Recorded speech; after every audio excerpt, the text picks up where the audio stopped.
None of us knew the man. No, we did. Is allegedly a different man. Right. Absolutely. He was clearly traumatized by that. I'm sure he was. Well, you know, it's funny. Well, Gangi, of course, used to say he was traumatized by having to jump out of the hump. The plane. Yeah, he could go Oh, I never heard that. Yeah. Yeah.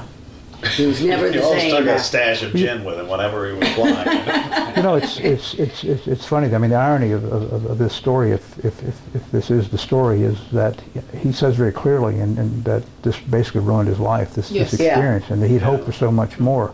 Yeah. And why not? I mean, you look at the man's record. Yeah. I mean, good heavens, he could have been a lot of things.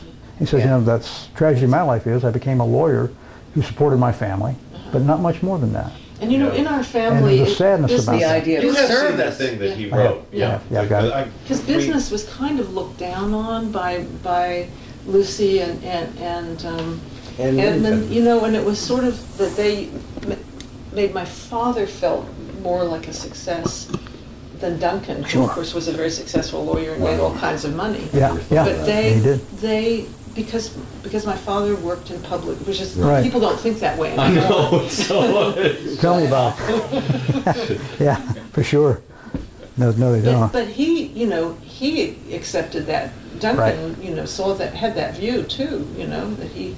Yeah, it's For what it's worth, you know, I had a conversation with my mother. Yeah. She died 2.5 years ago. Oh, right. This would have been after The Haunted Wood. Sure, all that stuff came out, and I told her that there were these intercepts and that there were these books being written. I said, look, the conversation I wish I had had with him before he died, and just say, look, is there any truth behind these things? And for what it's worth, she said no. Yeah. Well, she also introduced this idea that she never tried to hide her left-wing views. No. She was such a sweetie. No. Was it Himmler who waved to her? Or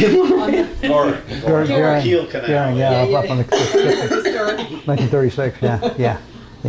They went to Russia in 37. And somewhere there was the suggestion that Dad and Bentley might have had a amorous liaison. Yeah, that's not true. I mean, she said he was furious at the idea because she was so unattractive. What they say in the Haunted Wood is it was either Mildred or Mary Price.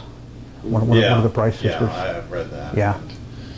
I don't think there's any question that, you know, he certainly had his liaisons over the years. That's what Walter Forsheimer said. He said that he was a ladies' man. Yes. Yeah.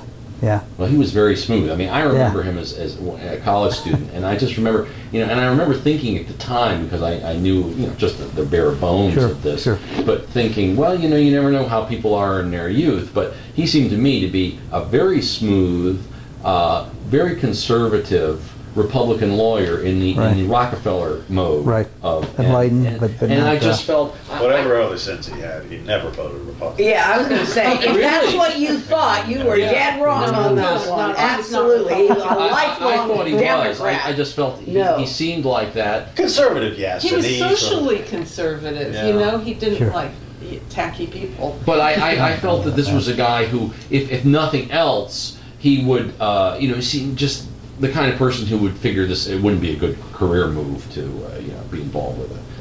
I think that was always the impression I got. He was mad at himself for sort of not being savvy enough to have seen whatever. But the thing that, you know, I would like to see in a book on something like this is this shifting, and there's two kind of worldviews, and one of them was this idea about the missionaries, that there was this time, and you can see it in some of the missionary writing, where missionaries were the most glamorous, they were the equivalent of astronauts. And they were just, you know, this was it, the cutting edge. Cool, yeah. And there was that worldview. And then there was this shift to capitalism, you know, after the Depression, and through the Depression, isn't really working. Nope. And it's going to have to be dumped. And, you know, it looks like over there in Russia, maybe they're coming up with something new. See the future and it works. Exactly.